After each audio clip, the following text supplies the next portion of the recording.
Tengo el placer de darles, como siempre, la bienvenida al Fórum Europa, la tribuna política que organizamos con la colaboración de Orange, Red Eléctrica de España y Asisa. Hoy tenemos el placer de recibir al coordinador general de Izquierda Unida, don Alberto Garzón, al que va a presentar don Antonio Maillo, coordinador general de Izquierda Unida de Andalucía. Querido Antonio, la tribuna es suya.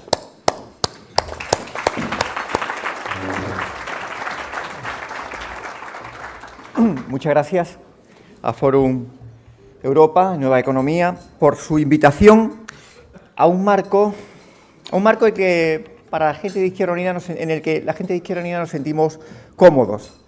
Un marco y un espacio en el que creemos que podemos desarrollar un discurso, un análisis desde la complejidad.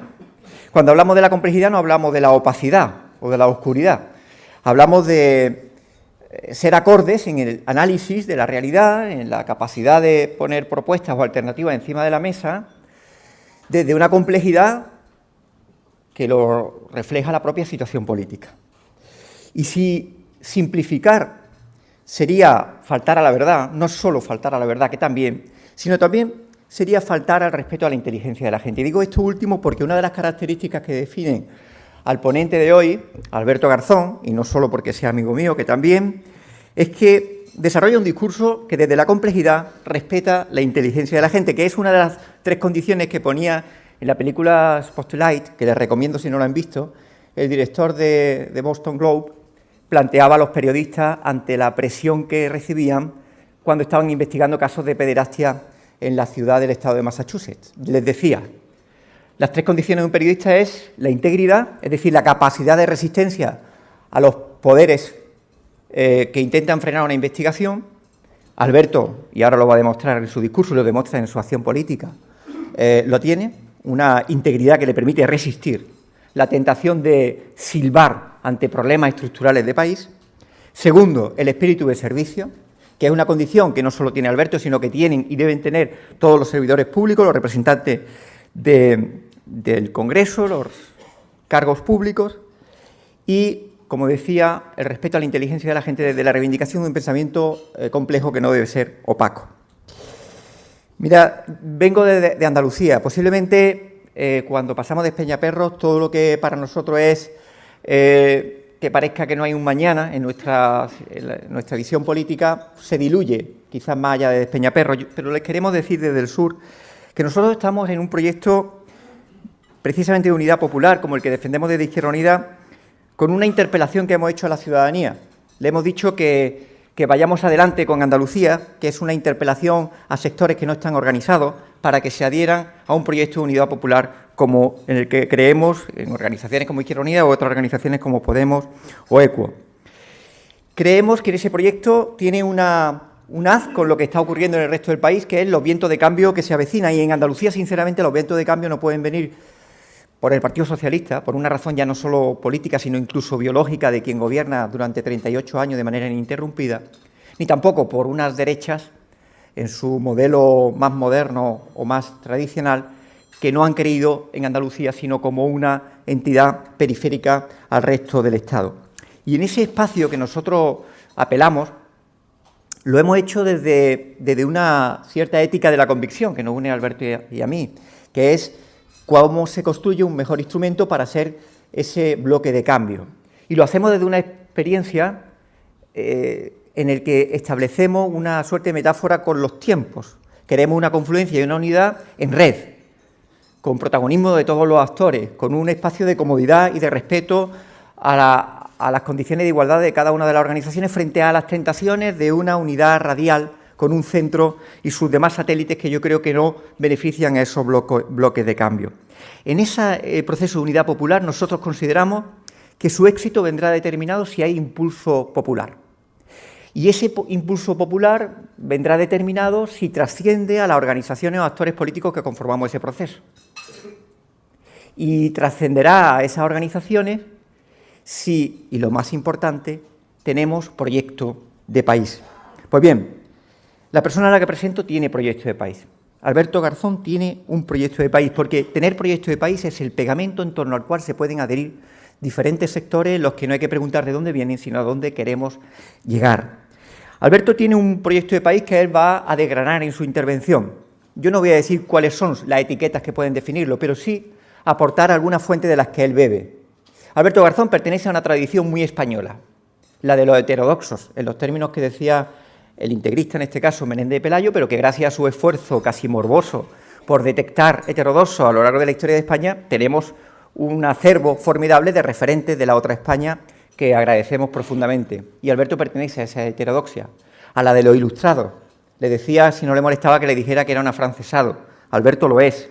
Es un afrancesado y es un ilustrado, pero también tiene el haz de la tradición del movimiento obrero que ha dado mucha luz en el siglo pasado a la mejora de las condiciones laborales y materiales de vida de la gente, con una aspiración de país republicano y federal.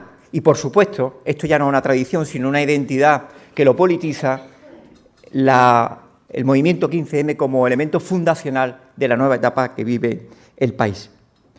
Para tener proyecto de país, posiblemente habrá que acudir a las 4 virtudes clásicas, la de la justicia como base de toda acción que ennoblece el arte de la política, y la prudencia, que Alberto tiene mucha, a veces demasiada, decimos algunos.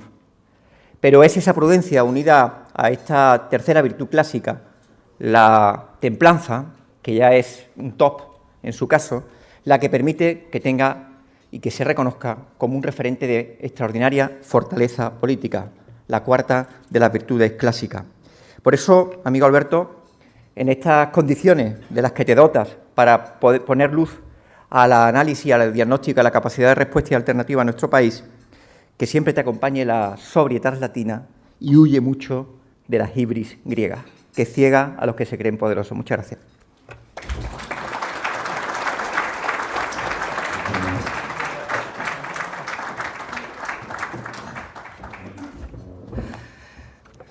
Bueno, buenos días. En primer lugar, muchísimas gracias a todos y a todas las que habéis venido hoy aquí a esta intervención. Por supuesto, dar las gracias al Fórum Nueva Economía, dar las gracias a todos los representantes políticos, autoridades, representantes de la sociedad civil, sindicatos, empresarios, en definitiva, a todos los que estáis hoy aquí y que, desde luego, pues responderé con total claridad las preguntas que podáis ver oportunas al término de mi intervención.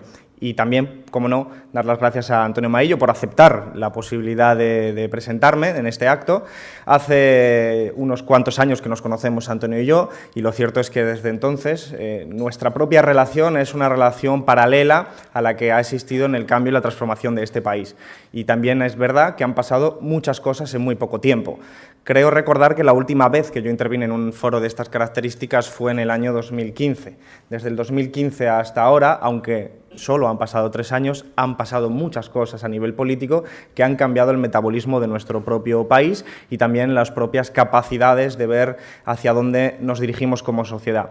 Y yo creo que una persona como Antonio, que tiene como, digamos, representación moral el proyecto que está llevando hacia adelante en Andalucía, pues ejemplifica muy bien el tipo de política que defendemos en Izquierda Unida y el tipo de proyecto de país. Y por eso pues, le agradezco no solo las palabras tan hermosas que me ha dirigido, sino también la presencia y, ante todo, el compromiso político que está demostrando, superando todo tipo de dificultades para poder poner en marcha un proceso de transformación social que mejore la vida de las clases populares en nuestro país.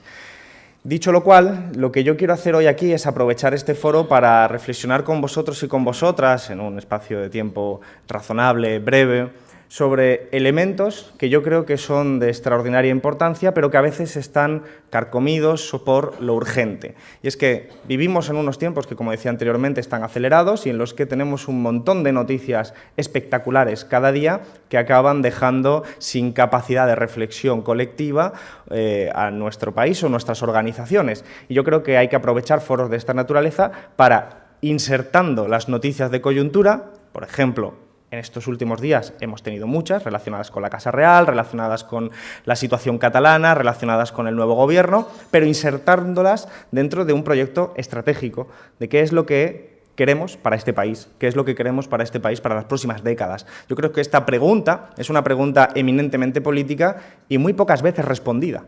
Muy pocas veces respondida porque la propia dinámica de la actividad política nos lleva a dejar de responder esta pregunta para dedicarnos casi íntegramente a los esfuerzos de sobrevivir al día a día de las noticias, al día a día de las declaraciones ante la prensa, al día a día de los asuntos internos. Y yo creo que tenemos que ser capaces de digerir todas esas noticias dentro de un proyecto estratégico. Creo que en ese sentido la gran primera noticia que hemos tenido en las últimas semanas es la conformación de un nuevo gobierno. La conformación de un nuevo gobierno puede parecer, en apariencia, un elemento accidental, azaroso, circunstancial, por las formas en las que tuvo lugar, por el contexto, por lo inesperado que pudiera haber parecido cuando en un determinado día se aprobaban los presupuestos generales del Estado del Partido Popular y Ciudadanos y, sin embargo, la semana siguiente el mismo presidente del Gobierno que había aprobado esos presupuestos ya no era presidente del Gobierno. Todas esas realidades, sin embargo, yo creo que hay que explorarlas, analizarlas desde un punto de vista un poco más retrasado, un poco que nos permita tener más perspectiva. Y la primera de las hipótesis que yo quiero plantear aquí es que el gobierno de Pedro Sánchez, el nuevo gobierno de nuestro país, tiene un soporte en una alianza republicana. Y haría bien el gobierno de Pedro Sánchez en no dejar de observar esto. Los partidos, organizaciones que hemos apoyado este nuevo gobierno somos muy dispares. Formamos un conjunto heterogéneo de organizaciones políticas, pero que compartimos una serie de principios y valores que son clara y netamente republicanos. Concebimos una visión de la política, una visión de la democracia, aunque discrepemos, lógicamente, en algunos de los contenidos sustanciales de esa propia democracia. Pero ¿qué es lo que nos unió para echar a Mariano Rajoy? ¿Qué es lo que nos unió para apoyar la moción de censura? Pues nos unió ante todo la repulsa ante la propia acción del Gobierno del Partido Popular y de Ciudadanos. Un Gobierno, el del Partido Popular, que durante los anteriores 7 años había gobernado con mano de hierro, teniendo mayoría absoluta, pero sin dejar un ápice de espacio para el debate colectivo. No hace falta recordar que los presupuestos generales que se aprobaban durante la época de la mayoría absoluta no se aprobaban nada más que con 1, 2 o 3 enmiendas del resto de grupos, aun teniendo mayoría absoluta y pudiendo ser, incluso en este punto de vista, generosos. Pero es un gobierno, el del Partido Popular, que lo que hizo fue incrementar las dosis de autoritarismo en nuestra sociedad, con leyes ejemplares como la ley Mordaza, que trataban de mandar un mensaje muy claro a la ciudadanía. No cabe la protesta en la calle porque conlleva sanciones muy importantes, cuando no directamente una represión física sobre los manifestantes. Es el Gobierno que recortó de forma más clara en los servicios públicos y puso en marcha una senda de recorte de los servicios públicos sostenida en el tiempo.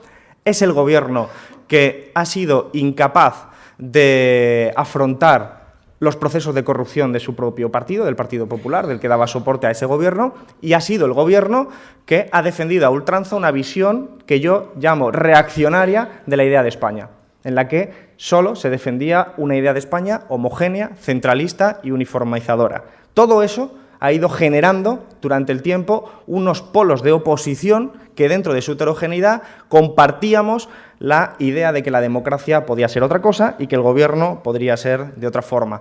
Así que, llegados un determinado momento, de forma circunstancial, contingente, de una forma, insisto, casi accidental, se dieron las circunstancias para que hubiera un nuevo gobierno. Pero haríamos muy mal en creer que esto no tiene detrás un proceso, que es el que acabo de describir someramente, que hace que haya una alianza republicana que haya apoyado a Pedro Sánchez. Compleja alianza republicana, dispar alianza republicana, pero alianza republicana al fin y al cabo. Es importante entender que el gobierno de Pedro Sánchez ha hecho ya de momento, en el poco tiempo que lleva, gestos muy importantes, muy notables y muy positivos. Esto yo creo que no cabe ninguna duda, gestos que sugieren que se puede transitar un camino de cambio y de transformación en nuestro país. Ahora bien, no somos ingenuos. Los gestos se desvanecen si no van acompañados de actividad legislativa coherente con esos gestos y de una dotación presupuestaria que permita que esos gestos puedan tener un soporte suficiente para mantenerse en el tiempo. Esto es obvio en elementos que tienen que ver con la inmigración, esto es obvio con elementos que tienen que ver con la ecología, con el feminismo y con las políticas sociales. Se pueden decir muchas cosas sobre políticas sociales o feminismo, por ejemplo, pero hay que acompañarlos de dotación presupuestaria de actividad legislativa, que es un proceso que todavía está por ver y que yo creo que no puede caber ninguna duda de que desde nuestras posiciones políticas, Izquierda Unida y el espacio político que conformamos, vamos a empujar para que así sea. Creo que en el espacio sociológico progresista de nuestro país hubo una gran alegría por echar a Mariano Rajoy. Hubo una gran alegría por echar a Mariano Rajoy porque al mismo tiempo era una esperanza por cambiar las cosas y revertir todos los procesos negativos, desde nuestra óptica, que habían tenido lugar desde el gobierno de Mariano Rajoy. Y creo que eso significa, en última instancia, no meramente el cambio de gobierno y el cambio legislativo, sino una cuestión que tiene más que ver con una política más profunda, incluso con un elemento psicológico, y es la posibilidad de abrir una nueva etapa en nuestro país. La posibilidad de entender, a nuestro juicio, que hay muchos elementos del sistema político actual, configurado y cristalizado en la Constitución de 1978, que se han agotado, que han quedado literalmente agotados y carcomidos por el agotamiento normal y el desarrollo normal de una sociedad como la española. Han pasado más de 40 años, en los que nuestra sociedad se ha desarrollado política, social, tecnológicamente, cambiando, mientras nuestras instituciones políticas no han seguido ese cambio ni esa adaptación. Y por lo tanto yo creo que se abre una nueva etapa o la posibilidad de transitar hacia una nueva etapa, y en esos anhelos se sitúa también gran parte de la base social de esa alianza republicana. Creo que es el momento de replantear el modelo de país. Y esto es lo que yo quiero plantear hoy aquí.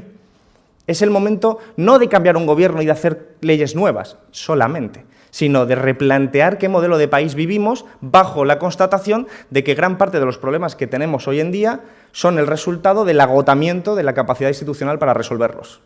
Y, lógicamente, me centraré en dos. Lo primero es entender que para Izquierda Unida nuestro proyecto es la República Federal.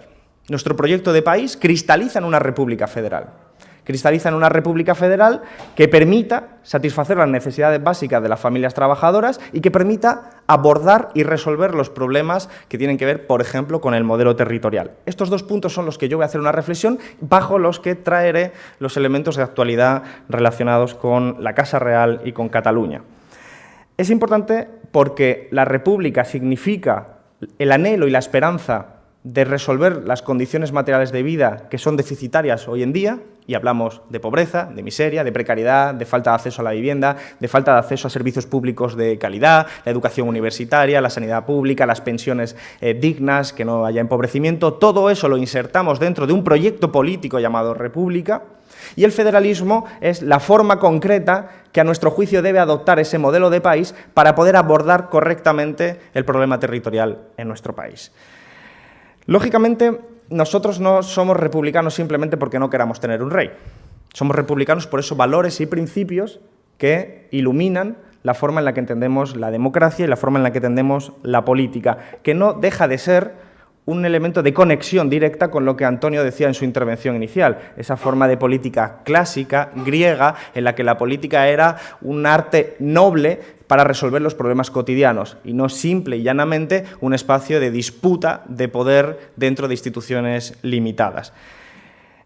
Yo creo que lo que hemos visto en los últimos días de la Casa Real no nos sorprende a nadie. Las noticias sobre Corina, sobre el ciudadano don Juan Carlos de Borbón, todas esas noticias no son novedades. Ya había indicios suficientes que apuntaban en esa dirección.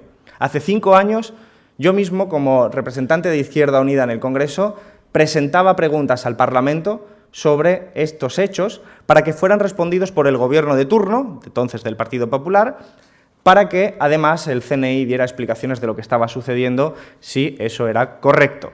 Como sabéis, en nuestro país, una de las limitaciones más grandes que tiene la democracia es que hay un espacio político que está blindado.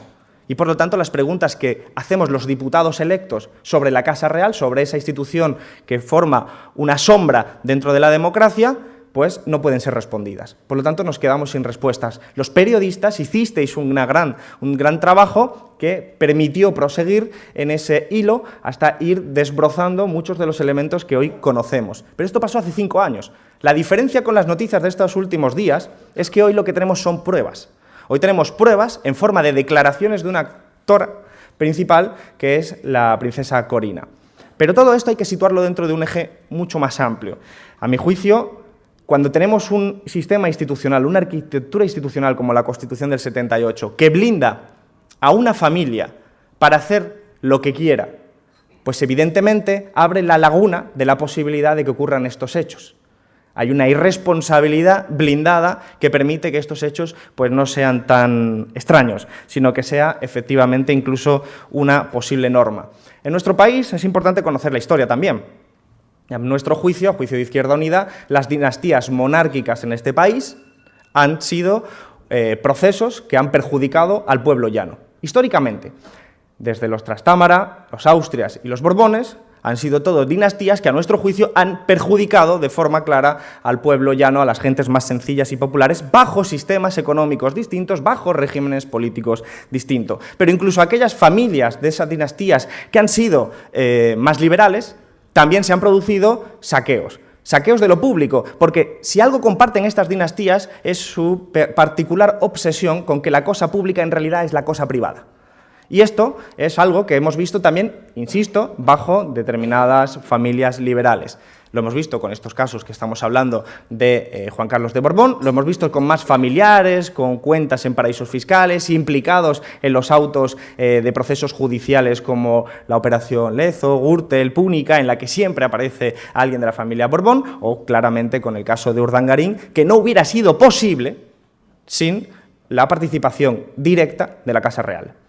Y esto es algo muy grave, lo que estoy diciendo. Y por lo tanto, a nuestro juicio es un escándalo lo que se está reflejando con estas noticias, aunque hayamos empezado a naturalizarlo. Pero no es posible entender que en una democracia avanzada haya una institución blindada que pueda hacer todas estas cosas prácticamente con total impunidad.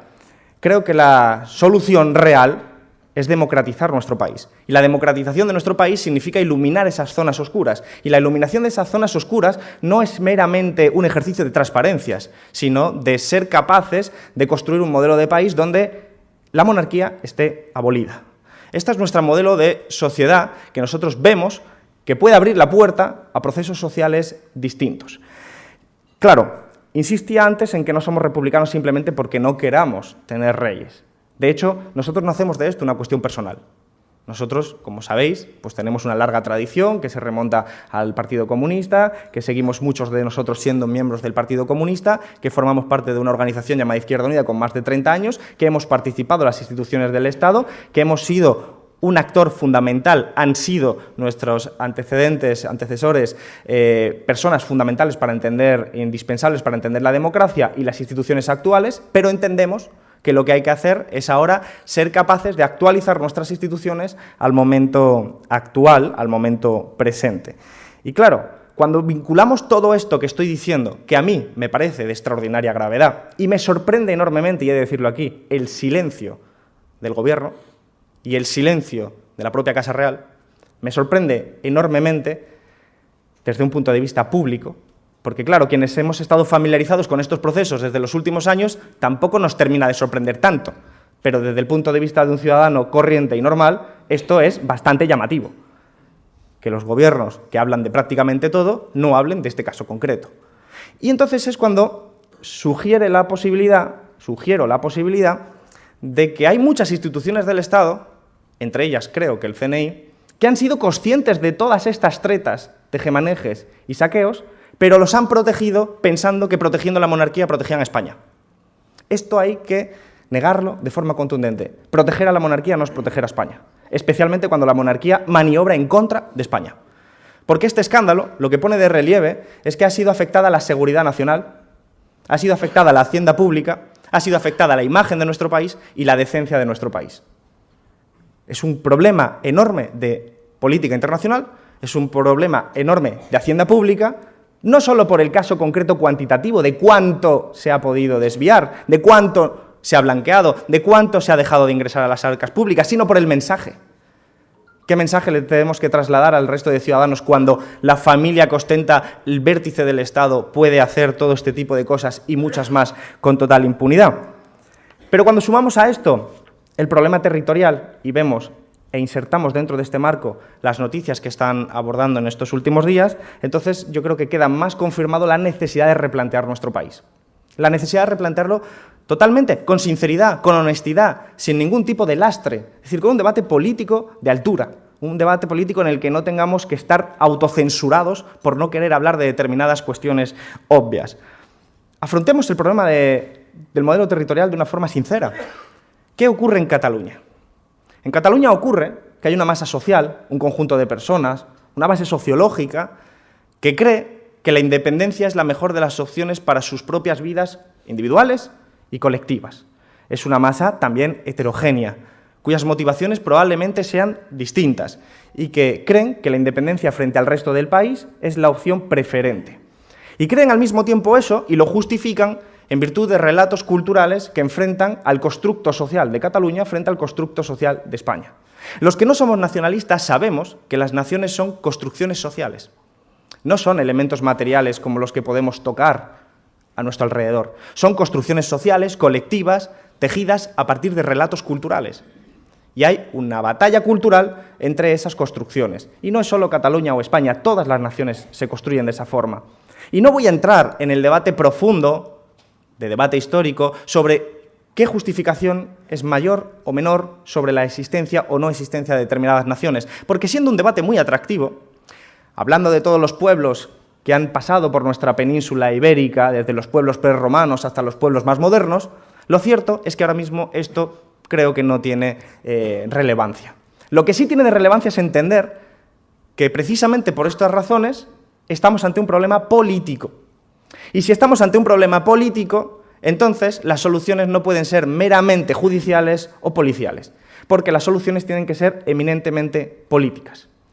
Es bastante obvio, si la naturaleza del problema es político, la solución del problema ha de ser político. Y claro, cuando revisamos el pasado más reciente, encontramos, por ejemplo, que la forma concreta de nuestra Constitución del 78 incorpora artículos como el artículo 2 y el artículo 8, que son verdaderamente residuos de una idea y una preconcepción de la idea de España profundamente reaccionaria, profundamente adversa al cambio, adversa a la posibilidad de que se replantee el modelo de país. España es uno de los poquísimos países en el mundo en la que se atribuye al ejército, nada más y nada menos que al ejército, la salvaguarda de la unidad de España. Es uno de los poquísimos países, y quienes conocemos cómo se redactó ese artículo, somos conscientes de que fue un mandato directo de las élites franquistas para salvaguardar lo que para ellos era la idea de España, esa idea reaccionaria, homogénea, centralista y uniformizadora que niega la diversidad. Pues bien, yo creo que 40 años más tarde es hora de replantearnos absolutamente todo, y también estos elementos. Entre otras cosas porque creo, y eso lo decía Antonio Maillo muy bien, que tenemos que recuperar, especialmente esto es una tarea para la izquierda política y social de este país, tenemos que recuperar la idea de una España alternativa, que siempre existió. ¿O no recordamos los inicios del republicanismo federal en el siglo XIX, antecesor del movimiento obrero en muchos aspectos? El republicanismo federal en nuestro país no era una cuestión meramente catalana. Era una cuestión que tuvo, por ejemplo, una impronta brutal, fortísima, en Andalucía, en Cádiz, con actores principales del movimiento obrero posterior como Fermín Salvochea.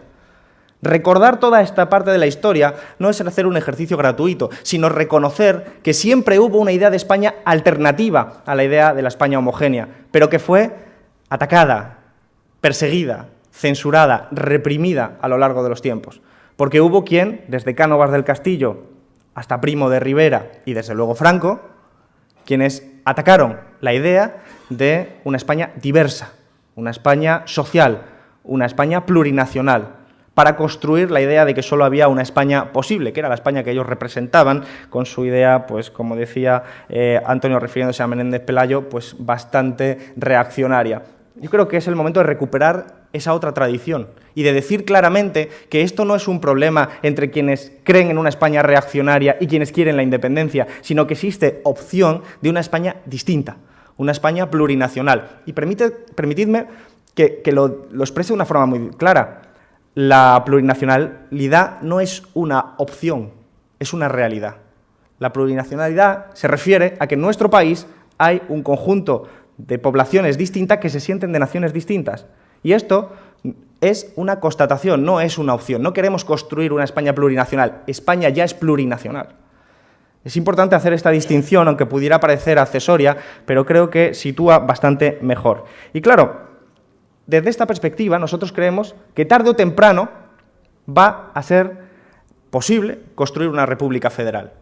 Esto no quiere decir que sea fácil, esto no quiere decir que sea fácil ni política ni técnicamente, pero es la síntesis en la que se van a encontrar todas las personas que queremos construir una España mejor desde unos postulados sociales de justicia y de reconocimiento de la pluralidad de nuestro país.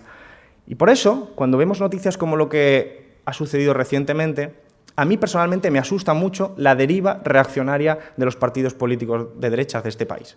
Me asusta mucho, porque la decisión del juez Llarena de imputar delitos de rebelión, sedición, desórdenes públicos y malversación a determinados líderes independentistas, en primer lugar, dejarlo claro, no resuelve nada.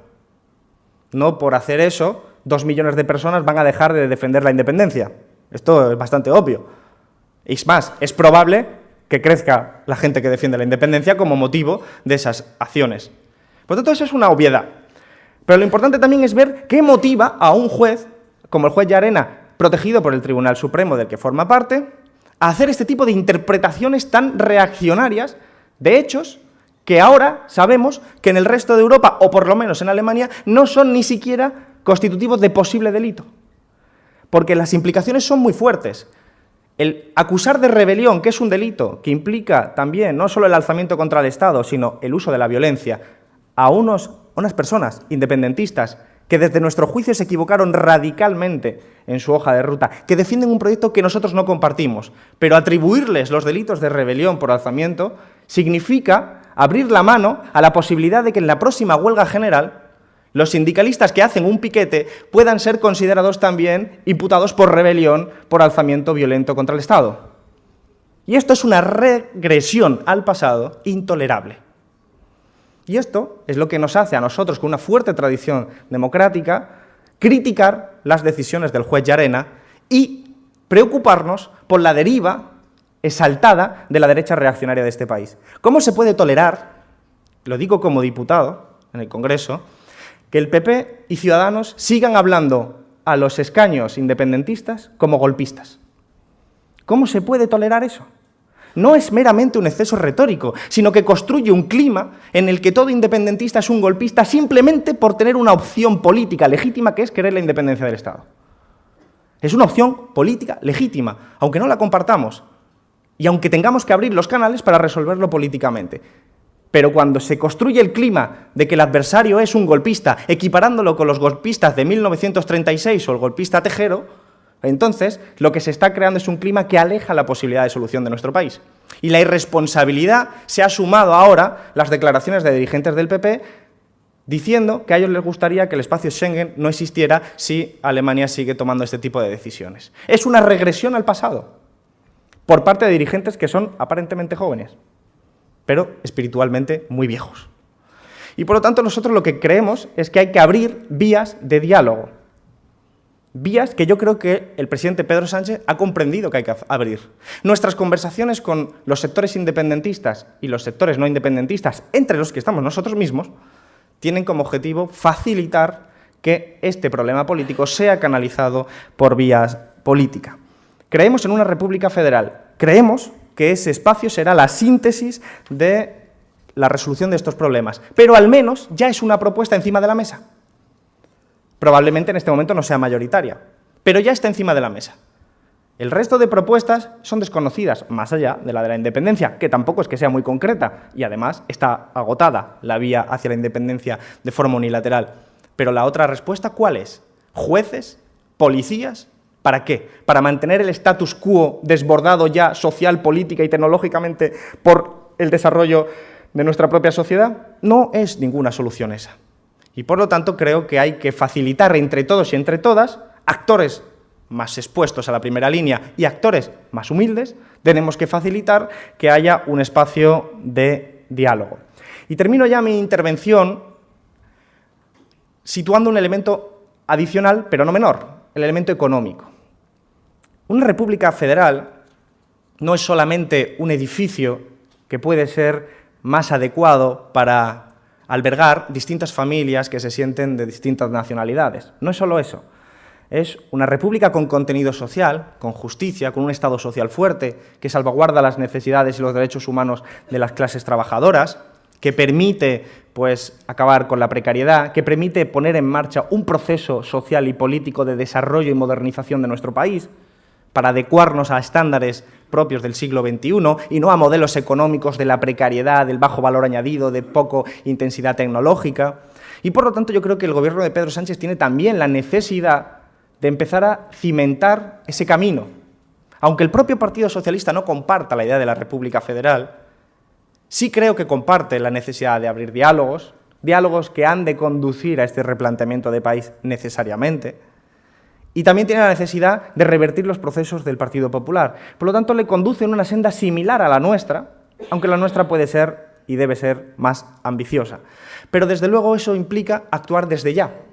Vamos a debatir en unos días, quizás no está confirmado, pero quizás sea la semana que viene, el techo de gasto. El techo de gasto es uno de los elementos que van a ser significativos de la política económica del Partido Socialista, del nuevo Gobierno. Enfrenta enormes obstáculos, como todo lo que tiene que ver con un gobierno débil dentro de un Parlamento muy plural y muy abierto, pero permite ya replantear la propia economía y política económica del anterior gobierno. Veréis, el problema no es si el presupuesto crece un poquito más o crece un poquito menos. Nuestro país está creciendo económicamente, a un 4% en términos nominales. El problema es la propia idea del techo de gasto, porque el plan de la Unión Europea, firmado con el Gobierno del Partido Popular, es que la inversión pública en sanidad, en educación, en pensiones, en prestaciones sociales, caiga en proporción al PIB, se disminuya en proporción al PIB. Lo que te está diciendo la Unión Europea y el Gobierno del Partido Popular anterior es que, aunque la tarta crezca, cada vez menores porciones van a ser dedicadas para el sostén del Estado social. Es decir, empequeñecemos y desmantelamos nuestro Estado social de forma progresiva. Y eso no puede ser comprado por ninguna organización política con espíritu social y progresista, a nuestro juicio. Y, por lo tanto, la misma idea de techo de gasto es una idea que lo que está es defendiendo en última instancia, en un horizonte de muy pocos años, el desmantelamiento de ese Estado social. No hace falta que dé muchos datos, pero quizás uno sea significativo. El gasto público sobre el Producto Interior Bruto hace 2 años era del 42%. Se prevé que para dentro de 3 años ese gasto sea del 39%. Es una senda descendente en la que efectivamente quien se afecta son los servicios públicos, que son los que nos permiten a las familias más humildes, más sencillas, a las familias trabajadoras, poder tener acceso a servicios que, si viviéramos en un país donde el libre mercado fuera puro, pues no tendríamos capacidad de acceso. Y eso yo creo que debe ser motivo de reflexión de este nuevo Gobierno, porque sin economía, como decía al principio y como inauguraba esta intervención, los gestos se desvanecen. Y por eso la política económica tiene que ser replanteada totalmente. Y hemos visto la necesidad, desde Izquierda Unida, de hacer una oposición de izquierdas a este Gobierno. En línea con lo que acabo de plantear, con la filosofía política que acabo de plantear, nosotros vamos a defender aquellas medidas políticas que vayan en camino de construir un país más justo. Pero no vamos a aceptar ni apoyar ninguna de las medidas que retroceda o que continúen la política del Partido Popular, porque no hemos dado ningún cheque en blanco, porque el Partido Socialista y nosotros somos dos fuerzas que, aunque nos conocemos de hace mucho tiempo, tenemos enormes diferencias. Y lo que queremos es construir elementos conjuntos, pero sabiendo que pertenecemos a proyectos políticos distintos. Eso sí, yo creo que el Partido Socialista, o al menos esta nueva dirección y este nuevo Gobierno, es consciente de la hipótesis con la que comencé. Su Gobierno se debe a una alianza republicana. No es casualidad que todos los demás partidos, por cierto, sean republicanos. No es casualidad. Incluso los de derechas. Los de derechas nacionalistas democráticos son también republicanos. Y no es casualidad. Esto es coherente con la historia de nuestro país y es coherente con la visión de la política. Y no es casualidad que la alianza natural del PP sea Ciudadanos, que son los monárquicos.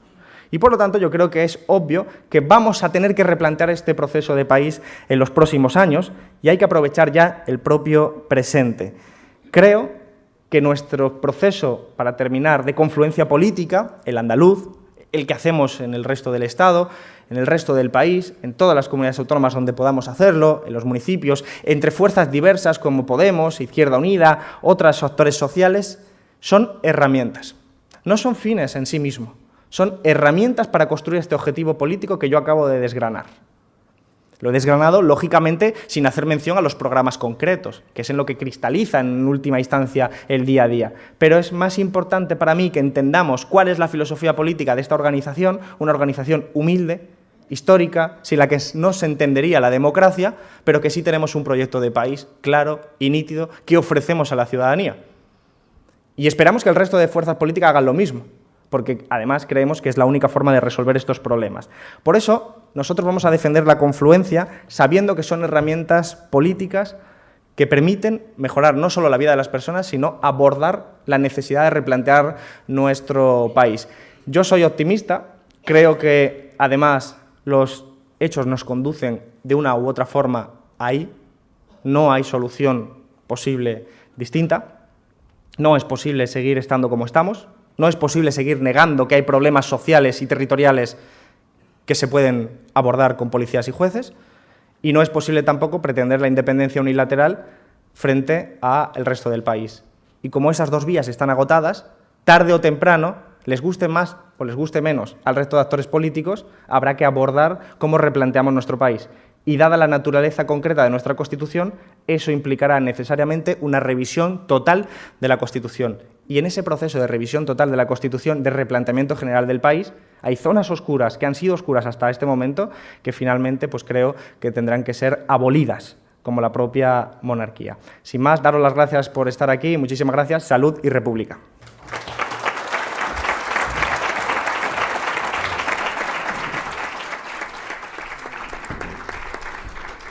Muchas gracias, Antonio.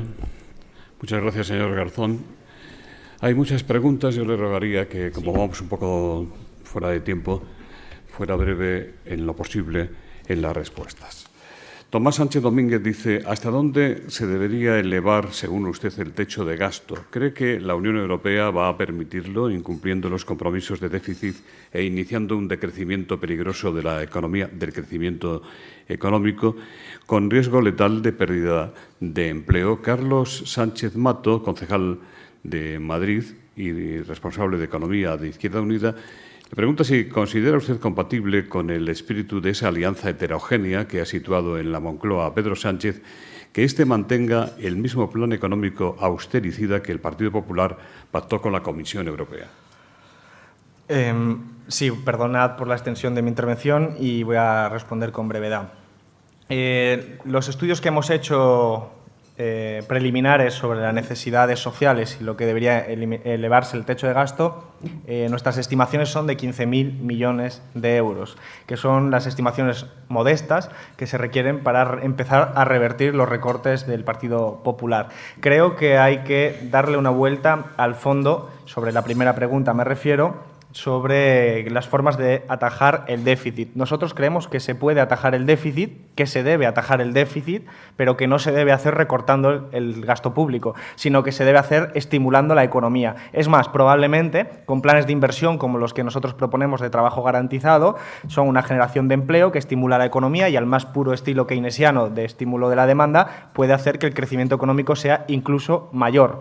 No olvidemos que el propio Banco de España reconoce que el crecimiento económico actual, que es importante, que es notable, está sostenido sobre lo que se llama vientos de cola, que son un conjunto heterogéneo de fenómenos que afecta desde la política monetaria del Banco Central Europeo, los precios del petróleo, etcétera, que son contingentes. Y, por lo tanto, al final, si uno lo que quiere es generar una economía sostenible en el tiempo y protegida de los posibles vaivenes de los ciclos económicos, debe entender que la demanda interna debe tener un peso muy importante. Y para que exista demanda interna, pues tienen que existir salarios altos, tiene que existir unas relaciones laborales en las que se proteja a los sindicatos y a la negociación colectiva y tiene que existir un marco económico y laboral distinto. Eso no es la opción de Bruselas, por lo tanto, hay que pelear con Bruselas. Ya lo hemos visto recientemente a otros países intentando pelear, pero no dejo de apuntar aquí una observación irónica. Bruselas ha sido más contundente con la posibilidad de que hubiera un ministro de Economía heterodoxo en Italia que con la posibilidad efectiva y ejecutada de un primer ministro italiano fascista. Y eso deja en muy mal lugar a la Unión Europea. Pues hay muchas preguntas sobre un tema al que usted ha hecho referencia en su intervención. Marina Lobo, de La Sexta, dice, en relación a las escuchas de Corina y que vinculan al rey don Juan Carlos con noos y comisiones en el AVE a la Meca, ¿cree que es posible que le veamos sentado en el banquillo? La ministra de Justicia ha dicho que es aforado, pero no inviolable. ¿Lo cree así o piensa que en la práctica el rey sigue teniendo total impunidad? Teresa Fernández, se ha referido usted a la alianza republicana que ha permitido el Gobierno de Sánchez. ¿Cree usted que más allá de los gestos y al margen de esos gestos se pueden dar pasos decisivos para el establecimiento de una República Federal en España, previo debilitamiento y sustitución de la corona? ¿Cree que hay una mayoría social y electoral para el cambio de modelo de Estado que usted propone? Amario Prieto dice, ¿cree que el rey emérito don Juan Carlos debería comparecer ante el Congreso de los Diputados más pronto que tarde? Marta Pastor, directora de Ellas Pueden, de Radio Nacional, ¿usted cree que Villarejo es una fuente solvente y creíble? Y José Luis Eras, de El Financiero, le pregunta, entre los pactos que Podemos e Izquierda Unida tienen entre sí y quizá hayan concluido con el PSOE, ¿está el derrocamiento de la monarquía? Bueno, empiezo por la última. Nosotros, derrocar, no vamos a derrocar a nadie. Nosotros, nuestro modelo de sociedad implica que sea democrática y, por lo tanto, existe la imposibilidad de que en ese concepto quepa la monarquía. No obstante, de nuevo, la alianza construida entre Podemos e Izquierda Unida y otros actores como ECUO y demás, pues lógicamente implica un espíritu republicano que hemos dejado constancia en muchas ocasiones. Nosotros en Izquierda Unida tenemos nuestra propuesta de República Federal, concretada y descrita como lo he hecho anteriormente, y probablemente Podemos comparte el espíritu de lo que nosotros estamos aquí diciendo. Creo que es el camino más razonable. Sobre Villarejo, nosotros no vamos a valorar si Villarejo es buena o mala persona. Creo que no procede. Nosotros sabemos que esta información reciente, insisto, no es nueva, pero la más reciente, obedece a lo que llamaríamos peleas en las cloacas del Estado. Somos conscientes, nosotros no somos ingenuos. No creemos ni siquiera que Villarejo sea republicano. Somos conscientes de que hay peleas de poder en el seno de las instituciones que han hecho que conozcamos elementos que confirman nuestros indicios y sospechas que ya se tenían de hace muchos años. Pero ojo, no miremos el dedo, miremos también la luna. ¿Qué significa eso? Significa que hay instituciones del Estado que sabían lo que estaba pasando. La Policía Nacional, el CNI, sabía lo que estaba pasando con la Casa Real y no había actuado. Y lo que se está acusando no es pequeño, se está acusando de comisiones por transacciones internacionales que afectan a la imagen de España, por ejemplo en Arabia Saudí, que afectan a poderes económicos importantes.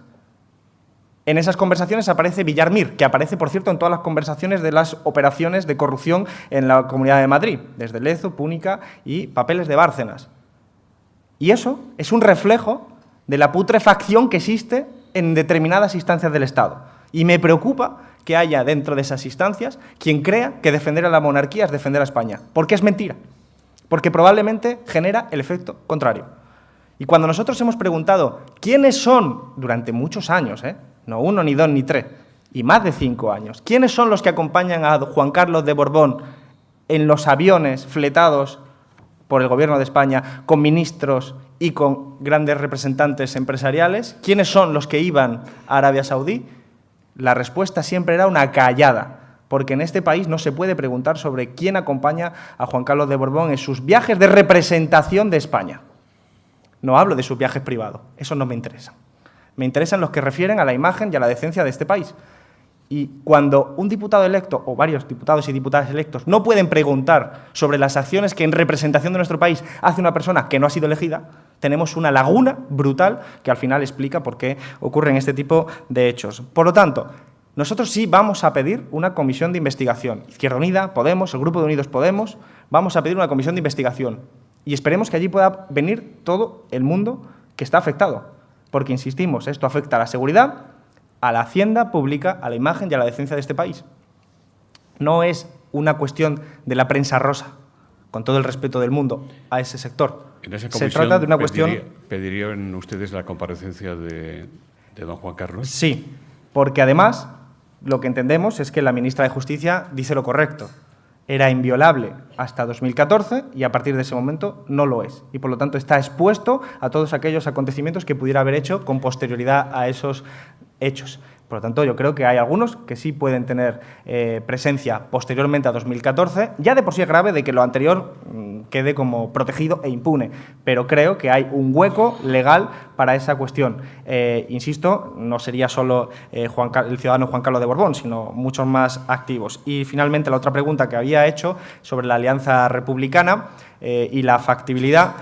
Las cosas en la política no son saltos inmediatos, no son saltos de un día para otro. De hecho, cuando suceden de un día para otro, en realidad lo que hay detrás son procesos larvados durante mucho tiempo.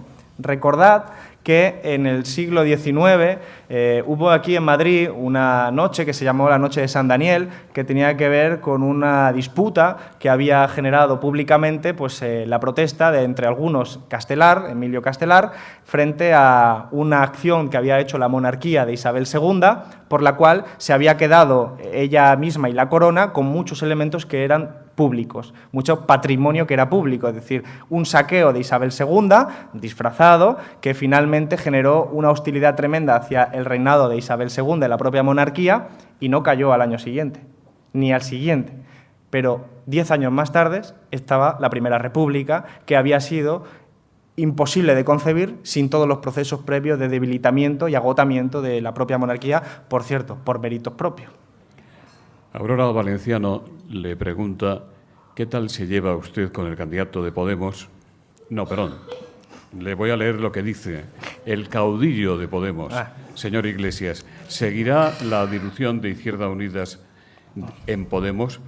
Juan Cuesta dice ¿cuál va a ser la posición de Izquierda Unida para la confección de una lista de confluencias al Ayuntamiento de Madrid, habida cuenta de que Manuela Carmena y su equipo ya han dicho que no pasarán por primarias? Bueno, sin compartir, lógicamente, la descripción capciosa que se hace de la primera pregunta, yo creo que hay que insistir en que las relaciones que existen entre Podemos e Izquierda Unida son muy buenas. Y la relación personal y política de Pablo Iglesias conmigo es muy buena. Y yo creo que, aunque tengamos nuestras discrepancias, que las podemos tener como cualquier persona, las relaciones generales son muy buenas y compartimos objetivo estratégico. Por eso, por compartir objetivo estratégico, creemos que la confluencia es una herramienta necesaria en este momento político. Y esa confluencia es, como describía Antonio Maillo muy bien al inicio, una confluencia de igual a igual. Dos organizaciones distintas, con diferente peso en función de los territorios, con diferente tradición política, pero que compartimos el anhelo de transformar nuestro país y de golpear juntos para construir un país nuevo. En ese sentido, yo nunca hablaría de palabras que se refieran a la subordinación de una fuerza por otra. Creo que se trata de dos fuerzas que compartimos, junto con otras más, insisto, hay más, ECUA y hay otras más, ese anhelo y esa disposición de cambiar nuestra sociedad. Y creo que es el camino correcto. Lógicamente puede haber críticas, especialmente críticas desde la derecha, lógicamente. Yo soy consciente de que la derecha política le gustaría tener la izquierda muy dividida, muy fragmentada, pero nosotros en ese caso no apostamos por esa visión, sino por una visión de unidad. ¿Y la segunda me habías dicho? La lista. La lista es un proceso. Que Manuela Carmena dice que no va a pasar por primarias. Es un proceso que hay que negociar, que los compañeros y compañeras de las diferentes organizaciones de Madrid deben abordar de forma específica. Madrid tiene 3,5 millones de habitantes, es una realidad singular, diferente al resto de municipios, como cada uno tiene su singularidad, y los procesos de confluencia no se abordan con un modelo totalizador. Cada proceso de confluencia responde a la realidad territorial. Lo explico de una forma muy clara. En España hay 8.000 municipios. En muchísimos de ellos, Izquierda Unida tiene una presencia histórica. En muchos de ellos, Podemos tiene una presencia reciente muy fuerte. Cada municipio es un mundo y, por lo tanto, las realidades y las formas de confluencia, junto con otros actores sociales que existen, en este caso posiblemente representados por Manuela Carmena, hacen que la confluencia tenga que ser específica. Y los compañeros de Izquierda Unida Madrid están trabajando para que haya una candidatura de unidad en Madrid que permita revalidar un proyecto de cambio en la ciudad. Sin pasar por primarias. Es un proceso que nosotros demandamos, las primarias. Esto tengo que decirlo muy claro. Pero lo que ocurre es que hay que negociar y hay muchos más participantes, además de Izquierda Unida, y es un proceso integral, no es un proceso... La confluencia no son primarias, la confluencia es un proceso político, dentro de los cuales las primarias son un instrumento posible, a nuestro juicio deseable, pero desde luego es una herramienta más que hay que valorar. Lo digo por poner algún ejemplo. A mí hay veces que hay gente que me dice, ¿por qué no se hacen primarias en ese pueblo? Y en ese pueblo resulta que hay un tipo de Izquierda Unida o una tipa de Izquierda Unida porque es un pueblo de 200 habitantes. Lo que quiero expresar con este ejemplo es que los modelos de confluencia son diferentes en función de la propia realidad territorial. Hay pueblos de 100 habitantes, hay ciudades de 3,5 millones de habitantes, los procesos son distintos. Desde Izquierda Unida demandamos la democracia radical en aquellos procesos de confluencia que nos permitan sumar porque creemos que es la mejor forma para hacerlo. Luis Antonio González dice, ¿creen ustedes, Antonio Maillo y usted, que Susana Díaz convocará elecciones en Andalucía en octubre o esperará al primer trimestre del año que viene para aprovechar el viento a favor, el crecimiento de las expectativas del PSOE en el conjunto del Estado? ¿Está preparada Izquierda Unida de Andalucía para sacar lo mejor de sí y jugar un papel más decisivo en la formación de un nuevo gobierno de la Junta, evitando que Ciudadanos siga siendo la bisagra? La motivación la motivación de las elecciones autonómicas, o el adelanto, que ya empieza a no ser tanto en cuanto que no puede agotar más allá de marzo de 2019, vendrá determinadas por una proyección de beneficio electoral a Susana Díaz, igual que hace 3 años, cuando adelantó y rompió el gobierno en Andalucía con Izquierda Unida. Será una proyección positiva de carácter electoral. Yo creo que no le salen las cuentas y eso es lo que determina la duda a la hora de adelantar la fecha electoral. Si la hubiera, estamos preparados. Izquierda Unida ha hecho sus deberes, Podemos lo está haciendo ahora y la semana que viene ya resuelto también el proceso de elección de candidatura. En septiembre tenemos una convención y dedicación exclusiva a elaboración y propuestas programáticas y sobre eso dar lo mejor de sí es precisamente atender a una responsabilidad histórica y es Andalucía no puede estar ajena a los vientos de cambio. Los vientos de cambio en Andalucía no los puede desarrollar quien representa, como Susana Díaz, las dos grandes equivocaciones estratégicas de su legislatura. Ella fue la que apoyó a que Mariano Rajoy estuviera en el Gobierno y optó por una preferencia de alianza con un Ciudadanos que ha sido el único apoyo al Partido Popular hasta el último día. En esa descolocación táctica y estratégica está su principal debilidad y no puede encabezar el proceso de cambio. Y en la construcción de un bloque de aspiraciones de cambio, con solvencia y capacidad de gobierno, con propuestas alternativas y con capacidad para establecer una ilusión que adhiera a muchos sectores que ahora mismo no están organizados y que son independientes, dependerá el éxito en Andalucía con un objetivo, que no esté ajena Andalucía a ese proceso de cambio. Susana Díaz no es agente de cambio ni tiene voluntad de alianza y eso es un problema. Nosotros sí tenemos muy clara una cosa, sobre todo después de la experiencia de gobierno, que estamos dispuestos a construir políticas de cambio, pero eso no significa que tenga que estar en el gobierno. Evidentemente nosotros vamos a tener muy claro que el Partido Popular Ciudadanos no pueden ocupar ningún gobierno, ninguna opción de gobierno ni de liderazgo en el futuro en Andalucía, pero tendremos que determinar una capacidad de cambio estructural en Andalucía de la que somos muy escépticos de la voluntad de Susana Díaz de ofrecerlo. Don Alberto, ¿quiere añadir algo? Está perfecto. Carlos López Combarros dice, ¿le parece coherente? Dice, lo coherente no sería que una vez el PP ha sido desalojado del poder, se convocaran elecciones generales para este otoño por salubridad democrática. Pedro González dice, ¿cree usted que esa gran alegría que ha despertado al PP del Gobierno hace incluso ocioso que se celebren elecciones, ya que esa alegría es un indicador social suficiente? Bueno, sobre este punto nosotros creemos que ahora hay oportunidades de deshacer lo que hizo mal el Partido Popular y hacer muchas cosas que están correctas y que están bien desde nuestro punto de vista. Por lo tanto, es innecesario ir a las elecciones de forma anticipada, dado que las tenemos en su forma ya agendada para dentro de un año y pico, un año y medio, y por lo tanto, en nuestro juicio, no es el momento para ir a elecciones anticipadas, sino que es el momento de actuar. Actuemos y después ya llegarán las elecciones con total normalidad. Manuel Menor dice, ¿qué papel corresponde en su proyecto al artículo 27 de la Constitución, el que regula el derecho de la educación y reconoce la libertad de enseñanza? Dolores Temes dice, el gobierno de Sánchez y los gobiernos de izquierdas en comunidades autónomas deberían reducir el peso de la enseñanza concertada en nuestro país. ¿Debería empezarse por la reforma de la ley que prepara la ministra Celaá? A nuestro juicio hay una oportunidad muy grande en este momento, siguiendo lo que decía anteriormente, de modificar el sistema educativo actual, que como sabéis pues se rige ahora por la LOMCE del Partido Popular. Nosotros creemos que el objetivo es derogarla, no solo porque haya elementos negativos, sino porque hay que aprovecharlo como oportunidad para avanzar. Y uno de esos puntos de avance, que además estamos en discusión con la propia ministra y el propio lunes nos reunimos de Izquierda Unida con el Ministerio de Educación y le vamos a plantear que para nosotros uno de los elementos es empezar a desmantelar pues ese proceso en el que se beneficia y privilegia a la escuela concertada. Nosotros creemos que tiene que ser progresivo, pero que al final y en última instancia la escuela concertada no tiene que estar dentro del sistema público de educación. Miguel Otero, editor del Nacional de Venezuela, en exilio en España, le pregunta cuál es su opinión sobre Nicolás Maduro y en qué se parece al modelo de país que defiende Izquierda Unida para España. Bueno, sobre este punto, lógicamente, hemos tenido oportunidad de hablar en los últimos años muchas veces.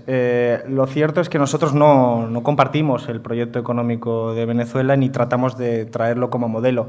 Fundamentalmente porque, entre otras cosas, somos conscientes de que los modelos son diferentes en función de los contextos, de las realidades socioeconómicas y, además, creo que el Gobierno de Venezuela pues, se ha equivocado a lo largo de los últimos años y ha desaprovechado oportunidades importantes para transformar el modelo productivo en beneficio de la izquierda y en beneficio de las clases populares. Creo que el modelo que se ha implantado finalmente, económicamente hablando, es un modelo que ha aprovechado los precios del petróleo para mantener pues, una estructura que no ha permitido consolidar un modelo social en el tiempo. Ha permitido luchar contra la pobreza, contra la miseria, contra la desigualdad, pero basándose en una precariedad estructural, que es la del modelo económico en última instancia. Creo que nosotros hubiéramos hecho las cosas de otra manera, pero lógicamente es ventajista hablar desde aquí, cuando aquí, pues entre otras cosas, tenemos un sistema democrático que con todas las deficiencias que yo he apuntado, pues en todo caso no se corresponde con una derecha golpista como la que existe en Venezuela, que sistemáticamente ha tratado de tumbar procesos de transformación social moderados en Venezuela para corregir la desigualdad. Por lo tanto, en nuestro punto de vista, pues somos críticos con muchos elementos, pero no por las razones que la gente en España a veces dice ser crítica, sino porque a nosotros nos hubiera gustado mucha más izquierda y mucha más recuperación social de la economía. Está con nosotros el señor embajador de Venezuela en España. Si quiere intervenir en relación con lo que ha dicho o con lo que usted quiera, el señor Garzón. Buenos días, muchas gracias. Saludo al señor Alberto Garzón. Y realmente el proceso venezolano desde aquí se mira con una óptica de ser eurocéntrica. No solo el proceso venezolano. Los países que se agruparon inicialmente en el ALBA, por ejemplo, procuraban impulsar procesos de integración en base a la solidaridad y defender los derechos humanos no con discursos, sino con procesos para incorporar a la gente excluida por mucho tiempo a la educación pública, a la sanidad pública, procesos novedosos como las misiones, muy criticadas por la derecha, que trató de desatar una guerra civil en Venezuela, lamentablemente con apoyo internacional. Algo parecido se está haciendo en Nicaragua, se ha intentado en Bolivia y en general hay un conjunto de fuerzas que no miran la crisis humanitaria que tienen aquí navegando de refugiados de las guerras que han causado por saqueos y expoliación en muchos pueblos y quieren causar lo mismo en América Latina. Sí hay problemas en Venezuela, también errores de proceso.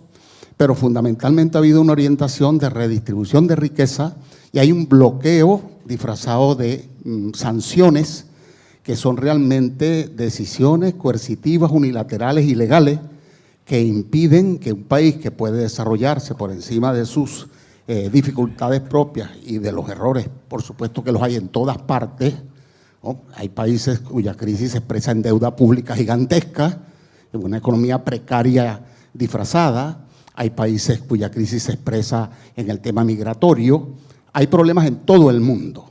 Hay un reacomodo, tenemos al señor Trump amenazando a todo el mundo, vejando a toda la América Latina, al pueblo mexicano, amenazando a Europa, exigiéndole que se dedique a invertir en armas. Quien hace de la venta de armas un negocio se convierte en fabricante de guerras.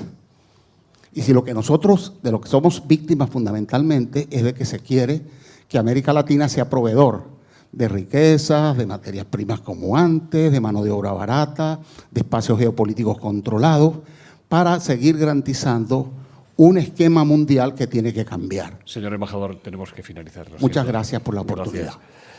Jorge Delgado, le leo textualmente la pregunta que nos pasa. Dice, le confieso que no me han gustado sus declaraciones ayer justificando la decisión del Tribunal Regional Alemán que ha rechazado la petición del Supremo Español de extradición del expresidente Puigdemont para que sea juzgado en España por rebelión. ¿Qué cree que podría o debería hacer el juez Llarena en esta situación? ¿Rechazar esa extradición limitada y acudir a otras instancias judiciales, dejando en el limbo internacional al señor Puigdemont? ¿No le parece adecuado que el Estado de Derecho se defienda? ¿No le parece suficiente para que actúe la justicia el hecho de que se declarase unilateralmente la República? Vamos a ver. Yo no sé lo que va a hacer el juez Llarena. Me hago una idea, pero no lo sé. Creo que se ha metido en un jardín muy grande. Un jardín del que es difícil salir.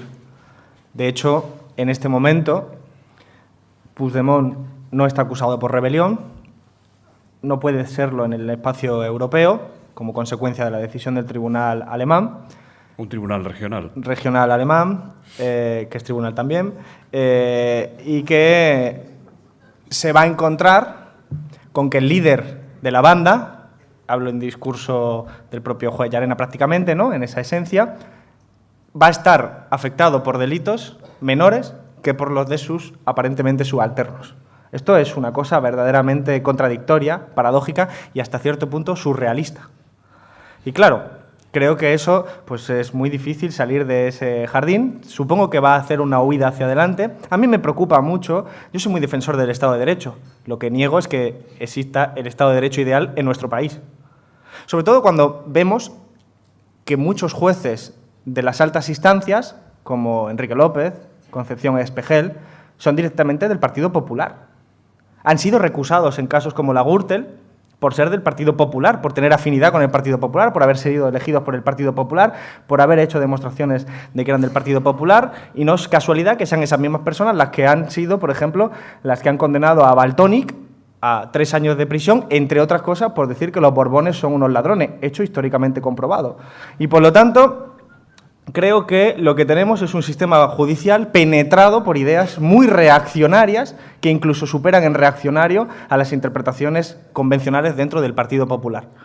Y cuando veo que el Tribunal Supremo, en persona de representación de Carlos Lesmes, pide amparo al Gobierno de España, el Gobierno de España debería reflexionar profundamente sobre eso. Primero, es una anormalidad que el Tribunal Supremo pida amparo al Gobierno de España para defender la integridad de la acción del Estado. Esto es literal. Que no sé exactamente qué significa eso. ¿Qué? ¿Cierre de filas para compartir con Llarena una interpretación reaccionaria que no comparte un tribunal en Alemania? ¿Eso es el Estado de Derecho? ¿Cerrar fila con una interpretación reaccionaria de un juez? Eso no es el Estado de Derecho. El Estado de Derecho son los contrapesos. Y el Gobierno tiene que ser también un contrapeso del Poder Judicial, no solo el Poder Judicial del Gobierno, ¿eh? ¿Qué es esto de cerrar filas con la interpretación reaccionaria del juez Llarena? ¿Qué es esto de que el presidente del Tribunal Supremo sea quien le manda la carta al Gobierno? Porque el mensaje se puede entender de otra manera. Se puede entender como que el Tribunal Supremo le dice al Gobierno de Pedro Sánchez: o estás conmigo o eres del anti-España. Porque en el clima que se ha instaurado, como no quieras obedecer y sufragar y apoyar la decisión de Llarena, eres un independentista. Y este es el clima que contribuye a crear el sistema judicial en estas personas. Por lo tanto, no sé lo que van a hacer, pero sí sé que es el momento de la política y no de los jueces. Seguirá su cauce, pero creo que el Gobierno tiene que reflexionar para tomar pues las medidas que dentro del Estado de Derecho teórico caben. Por ejemplo, pues creo que ahora viene la renovación del Consejo General del Poder Judicial. Creo que se pueden hacer cosas importantes para empezar a despolitizar el sistema judicial y para acercarnos un poquito más al Estado de Derecho real, no al que existe, que prácticamente es un Estado de derecha. En nombre de Asisa, representada hoy por don Ramón Casanova en esta mesa, de Red Eléctrica de España, representada por doña Fátima Rojas, es doña Maite Arcos de Orange la que despide el acto.